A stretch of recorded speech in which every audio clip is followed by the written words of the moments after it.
Mac, how are you? Hey, I'm good. How are you? Good. I feel like we need like an intro. Like this is Marvel time or whatever. But this is Marvel Time issue number 17. We are joined today with Mac, fresh off of a long weekend at Metaverse. Yeah, it was And a little crazy. Those first couple days, there was a lot of Marvel stuff going on. yeah, it was weird. It was like Thursday and Friday were crazy. Then Saturday, which traditionally is like the biggest con day, one Right. Disney channel just one. So we're gonna get started with comics. So where do you want to start today, Mac? Uh, well, I mean, we've been starting off with Ten of Swords stuff, right? So let's jump back into that whole crazy realm they got going on right now. Okay. Whoop. Cancel. No. So I don't remember the order. What's the order here? So they started off with Hellions. Hellions. Okay. Which this time, by the way, this week I actually went in and checked to see what order I should read them in, and I read them in the correct order this time, so got it right. Yeah, that definitely helps. Yeah. Oh, it does. It definitely does. So this particular issue here, and first of all, I want to say this week in general, I really liked pretty much every issue we read.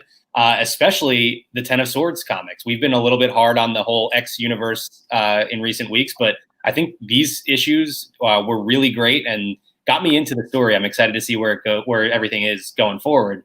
But this issue in particular was so much fun. Mr. Sinister is one of my favorite characters, and he was hilarious in this issue. Just really funny. And then, I mean, just so many great characters in this ongoing series, and a really intriguing concept for what's going on, how this is tying into Ten of Swords. I will say, I think the idea, and I think we can probably explain, it's not really giving too much away to say what the plot of this comic is. Mr. Sinister pitches an idea for him and his team to go in and kind of stop this tournament before it happens by stealing the other swords. I think just on concept alone, we kind of understand that his mission is going to fail, right? Because Ten of Swords comics are coming. So the whole tournament's not going to get canceled. So how would that be like as a comic book story? Like we're building up to something and it's like, nope, psych. Like we pulled the plug. I feel like just once they have to actually do it that way just to keep us on our toes. Yeah. Maybe in a Deadpool comic or something. Right. But yeah, so that concept is probably a little bit flawed, but also very interesting to watch unfold. So I really enjoyed this issue. Like I said, Mr. Sinister was very entertaining. What were your thoughts? I liked it. It's a sort of a now I'm getting ahead of myself. You know, the Ten of Swords issues kind of lead into each other. Like there's definitely an order. Mm-hmm. And this one was kind of a break because we kind of got in the rhythm of story, ends up getting a sword, goes into the circle with the other people that have swords, and, you know, kind of symbolically and literally completing the circle of the 10 swords. And this one's like, hey, maybe we'll try something different. So it's not like one of the Hellions or Mr. Sinister's picked to be a sword master. They're trying to go something around it the right way or a different way. A lot of cape talk, which makes it fun. And it was, Mr. Sinister to me, I mean, growing up with the 90s cartoon was like one of those sort of, I don't know what you like apocalypse level villains, it was just like big bad. So it's kind of funny to see him embrace the total ridiculousness of the whole Mr. Sinister concept. And so, yeah, I really enjoyed it. Yeah. It's funny that you corrected yourself on going with instead of the right way, just a different way, because that's definitely not Mr. Sinister's style, going the right way. I also just love a comic where rock, paper, scissors plays a big role in what happens. So what's funny was when they mentioned that, I was like, oh, if it was me, it would be rock, paper, scissors. Like, before I even see it, I was like, that's how I'm going to decide it. And then when they did, I was like, am I actually Mr. Sinister? What's going on? Like, I feel conflicted. Hey, if they're going to bring Mr. Sinister into the MCU, I could see that casting job right there. I think you got it locked up. Great. So I think this then segued into, if I'm not mistaken, New Mutants. Yes, New Mutants was the next one. Which this was my favorite Ten of Swords comic this week. Okay, mine would have been Hellions. But I mean, like I said, I enjoyed all three of them. So yeah, this was also a very fun read, very different. Like you mentioned, we're seeing all these different stories with the characters, the champions of this upcoming tournament, collecting their swords and completing that circle. And they're doing it in a way, for the most part, where it's Storm, overcoming these impossible odds to get her sword, and then Wolverine, literally escaping hell to get his sword. And now you've got Cypher, who is not by any means a fighter, but was still chosen as a champion and is now being trained. And despite the fact that Krakoa itself doesn't want him to be in the fight, he is insistent on being a part of this tournament. And it's a very, very different, very interesting story. And I really enjoyed it. Yeah, and that's what I liked about it. It was really a tale of a couple characters interplaying about how, one person can be torn and have to figure out what to do, and in just a crazy, ridiculous situation. The thing you're trying to protect doesn't want you to protect it, but you don't know what will happen if you don't protect it. It's just, I don't know. That's why this is such a crazy, wild story of virtual worlds and and things like that, and Captain Britain and everything. Right. And there's crazy stuff that happens in this issue, like to show how it actually affects one of the warriors on a sort of you're never gonna get that Wolverine, right? Like he's just gonna follow his ethical compass, and he's a complex character in his history, but he's not a complex character in his ideals. And I don't know. I really liked this issue. Yeah, I'm very interested to see what kind of a role Cypher plays in Ten of Swords as a whole, assuming he does, go through with it and is a part of this fight. Is he going to be able to hold his own? Is Magic going to have to watch his back? How is it going to play out for him? Do they ever address why all mutants have to have code names? Not that I'm aware of. I know there's been specific instances where they refer to them as their real names as opposed to their human names. I would just be I want to be a mutant. My name is George. Yeah. I'm just George. I will say Cypher is a pretty cool name given his translation powers. So no, it's a cool name, but it's it's kind of it's one thing when you're on a team or something, but sometimes it's weird how his mom will call it. I mean, not in this issue, but right. Actually, the Sword actually uses the real name, and that's the only person in this book who you're not. It's not like you're using a code name to protect your identity. It's all on Krakoa. It's just I don't know. Yeah.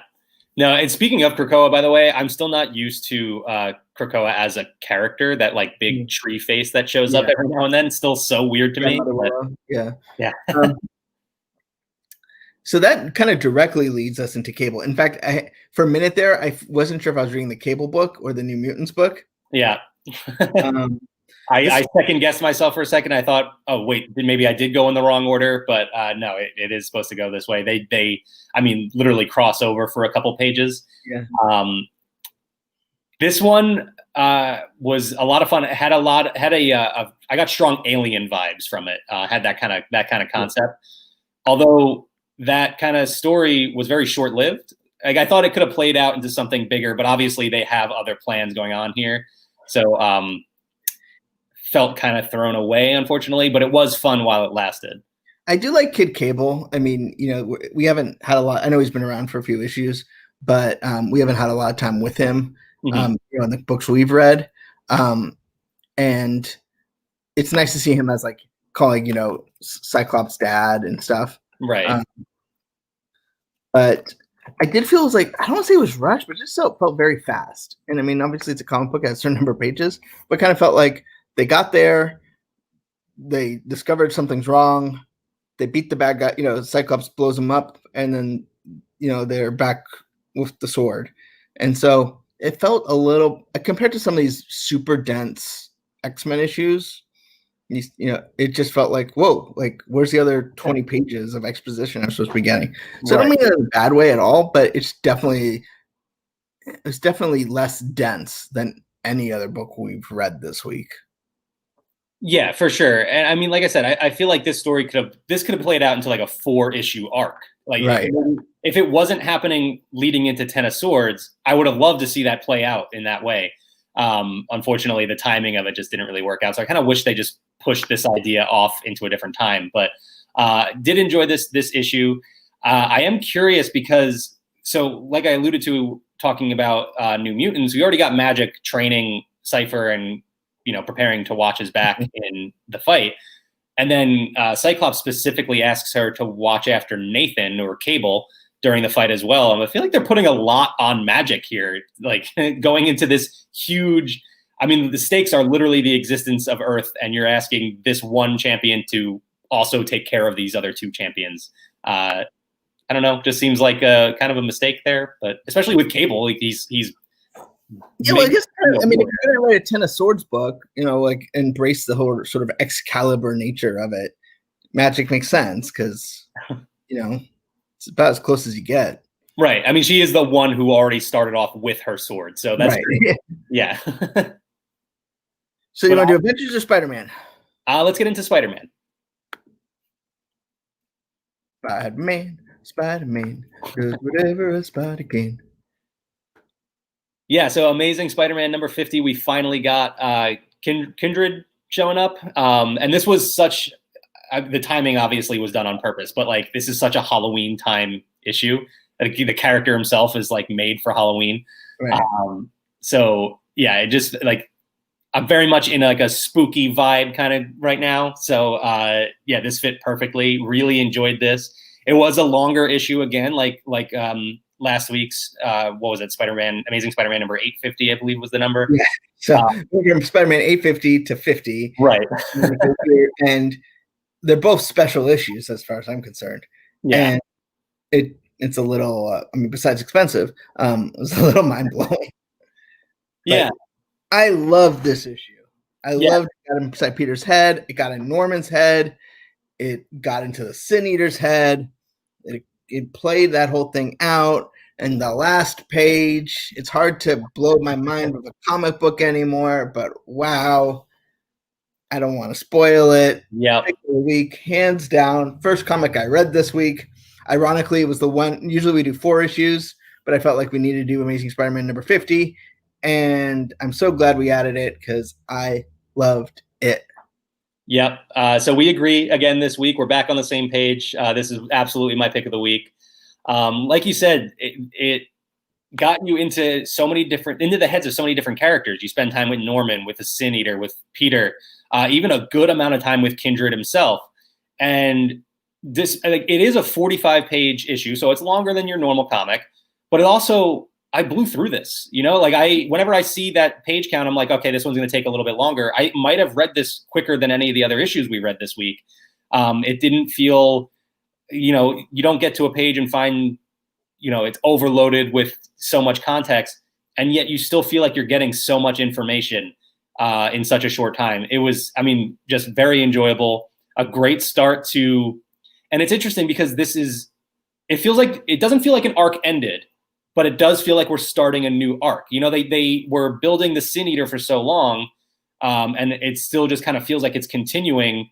But then also now we have a new villain at the forefront of it. Yeah, it almost feels like, once you realize Darth Vader's not the real bad guy, and then you go after Palpatine, kind of feels like that. Point, yeah. Okay, Sin Eater, and we talked about how that's pulling some Black Suit era Spider-Man references, and right.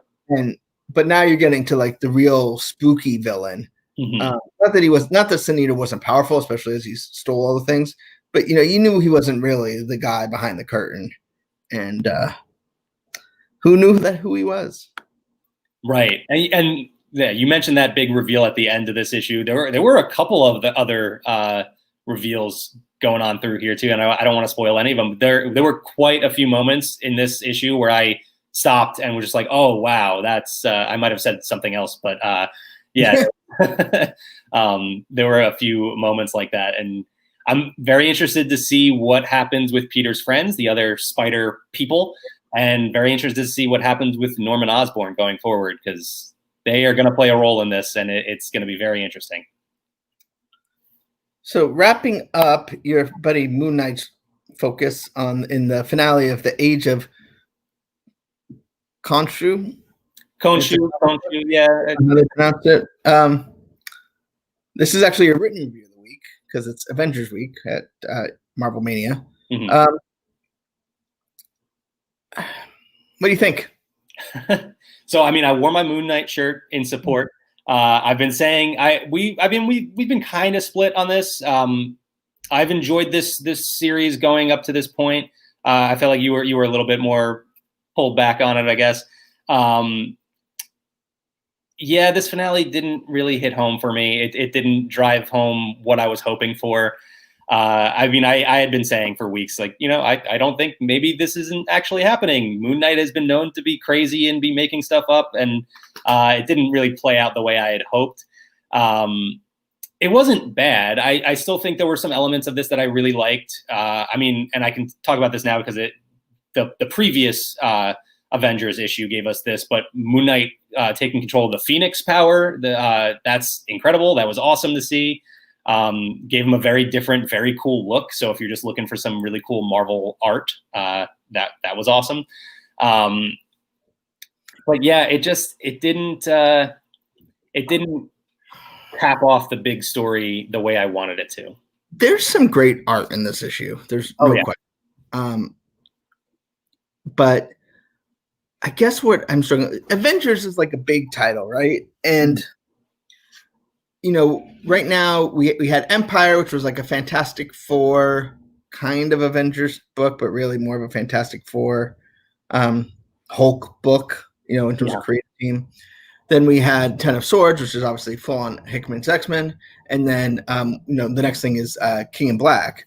And so I feel like typically the Avengers, they'll tell a small story and then they'll get into the big story, because they're usually involved in a crossover because they're the Avengers. And I kind of felt like if you're going to give someone the Phoenix power, that has to last more than an issue. Yeah. And in the end, it's just sort of that trope of, okay, I got more powerful, I'm going to blast everything and fix everything, and that's it. Like, I don't know if this is going to lead into something. It kind of feels like it's not in terms of like the solicitations, but like you need more, if someone's going to get the Phoenix Force, that needs to be something that lasts.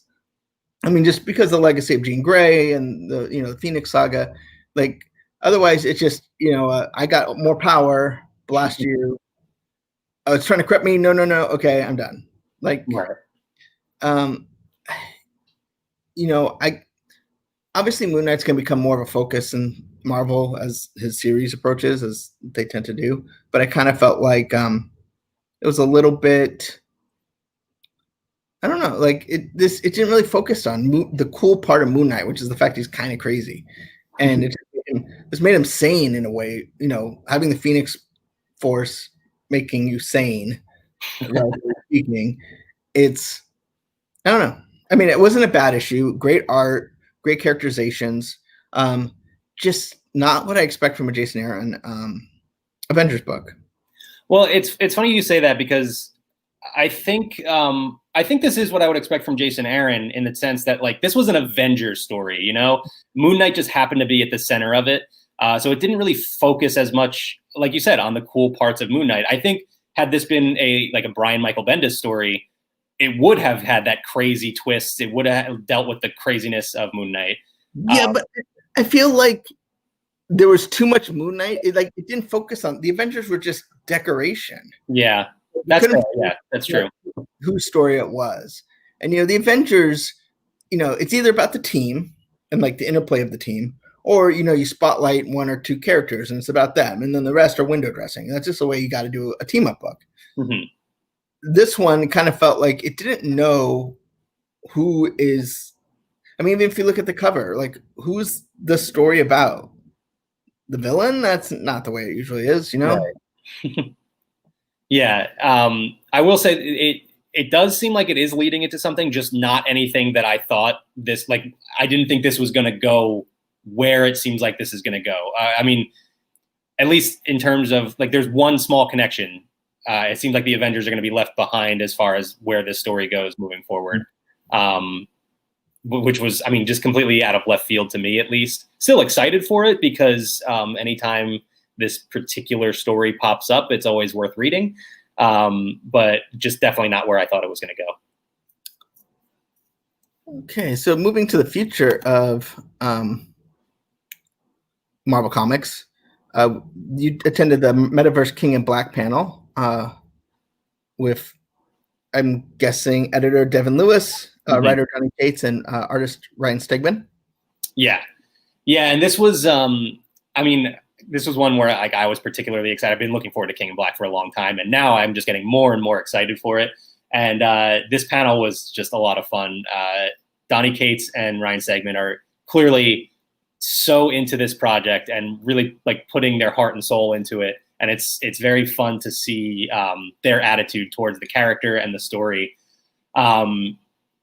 They talked a lot about how many just kind of impossible tasks Donny Cates threw at Ryan Stegman, including drawing, and in his words, this was not an exaggeration, but 1 million dragons for this story.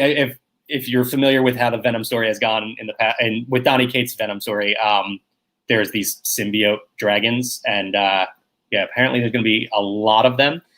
Donny Cates also mentioned that there's going to be a moment in this first issue, the first King in Black, that is going to just completely shock us. So I'm very excited to see where this is going to go.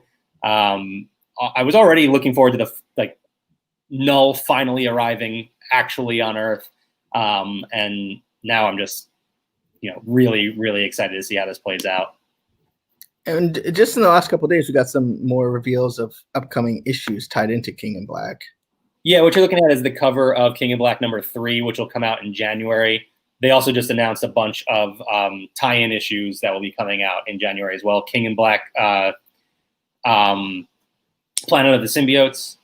You'll have King in Black, Return of the Valkyries, which is very interesting. And this one in particular, one of the covers for it features the Sentry on the cover, which I thought was a very interesting move. Not to be confused with the Void. Right, which I mean, who knows? Maybe the Void shows up in this too, which could make things really crazy. I would love to see Donny Cates write a Sentry/Void series as well. That would be awesome. Gwenom versus Carnage is another one, which should be a lot of fun. Black Knight is going to play a role. He's going to have his own tie-in issue. Thunderbolts, Daredevil, Deadpool, which I can't imagine. Deadpool is going to be fantastically entertaining. That's going to be a fun one. Guardians of the Galaxy, Sword, and Savage Avengers as well. So lots of tie-ins. This is obviously a very big event. It felt like Empire was, the big event we were getting this year. And I think we were kind of let down by it a little bit, but now King in Black feels like it's ready to deliver on that expectation that we had. So I am very excited for it. So also at Metaverse, despite the fact the show's over, we have yet a Agents of S.H.I.E.L.D. panel.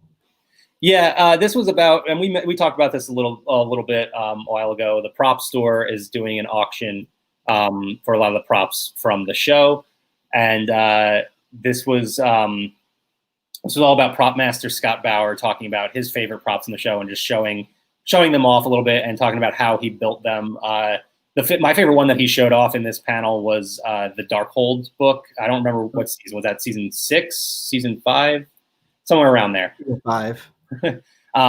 So yeah, that was one of the really cool props. They also had like Coulson's robotic hand and some other really cool stuff that he showed off, and just gave some fun insight as to how and why they built things the way they did. So it was interesting to listen to. One cool Easter egg he pointed out too was there was newspaper as one of the props that had featured the name Ben Urich, who was featured in Daredevil on Netflix. Just a cool little tie-in there. Oh. So yeah, that's cool. But then the final one, you got M.O.D.O.K. Yeah, I am so excited for this show. Killing. Yeah, really looking forward to this. The cat, Remy the rat. I think it's Huey the duck. Yeah, I couldn't tell you which one he is. But yeah, Patton Oswalt, Ben Schwartz, Amy Garcia, Melissa Fumero, all hilarious people. Gonna be a really funny show. I didn't. We've talked about this show in the past a little bit. It's an animated series coming to Hulu. I didn't realize until the panel that it was stop motion, which just makes it even that much crazier, that much more fun. They gave us our first look at the show during this panel, which you can go and check out up on laughingplace.com right now, as well as watch the entire panel and all of the other panels we talked about previously. This show just seems like so much fun. Patton Oswalt especially is a huge Marvel nerd. He was super into every little aspect of this. And he mentioned that him and the other creator, Jordan Blum, they went to Marvel several times. They were like, hey, can we use this character? And they're like, yeah, sure. And they were shocked to learn like the characters that they got away with using. And they kept expecting to show what they did back to the studio and have them be like, nope, okay, never mind, you can't use that character. But they somehow got away with it every single time. So I'm very excited to see who pops up in this show. And it just looks like it's going to be a lot of fun. I can't wait. M.O.D.O.K obviously getting a more sinister version in the Avengers video game. But right. I mean, it's you always used to, everyone would always, you see those posters of like thousands of Marvel characters, and he always sticks out like a sore thumb because he's a giant floating head. Right. And so, the whole thing has been ridiculous to begin with. And so it's nice that, like you don't even have to know Marvel, but if you've seen a poster, you're always like, who's that guy? Because you get Captain America, Iron Man, but then, it has a bunch of different costumed whatevers. And then there's M.O.D.O.K.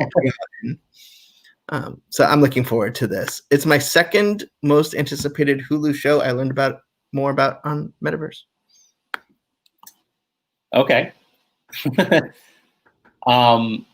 you can guess the first one, anybody? Nothing to do with Marvel at all. And guess not. Sorry, I had my head just down into Marvel the entire time. So. Oh no, I was zany to the max.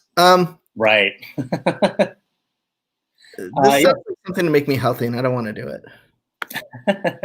Yeah, Tough Mudder. This was announced today. Tough Mudder and Marvel teaming up to do a digital fitness adventure, they're calling it. Basically, a series of challenges themed to some of your favorite Marvel characters.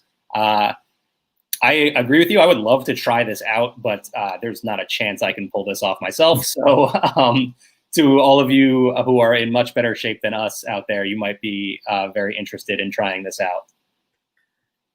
But I want to talk about your Helstrom review. Yeah, and actually, this one is probably the Hulu series that I'm most excited for after watching a couple of episodes and getting my review up there, which you can read right now on Laughing Place. I was really into this. This was really good. I was we talked about it leading up to it, that it kind of felt like, Marvel kind of pulled away and like there was just nothing Marvel tied to this at all. And that kind of made me feel like, all right, well, maybe I'm not going to enjoy this as much, but I really did. The characters are great. It's very different from what I expected in terms of, I guess it just kind of pokes fun at the genre a little bit. It's not a horror series as much as it is kind of a thriller. It does have those jump scares every now and then, and has obviously the themes. Helstrom, being the son of Satan and dealing with possession and stuff like that. It's going to have those kind of horror themes, but it doesn't do it in a way that's going to keep you up at night. So like on a scale of like New Mutants, the movie, like how scary is it? I would say it's a little bit scarier than New Mutants, but only because New Mutants didn't take itself as seriously, I guess. Like this one is a little bit more, I would almost say there were more comedy elements to New Mutants, whereas this does have its moments too, but it's definitely more of a drama. It's like a family drama with some horror elements to it. It's, like I said, definitely not scary, but it does have those horror themes. And all the episodes drop on Friday? Yes, all the episodes drop on Friday. I will most certainly be flying through this series before the weekend is over. very excited to pick this up. I can't wait for it to hit Hulu.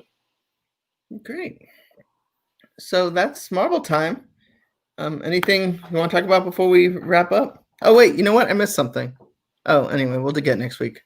But anything you want to talk about? I mean, lots of Marvel content coming up. Like I said, Helstrom this Friday. We're not that far away from WandaVision. They keep ramping up more and more products and stuff coming out for WandaVision.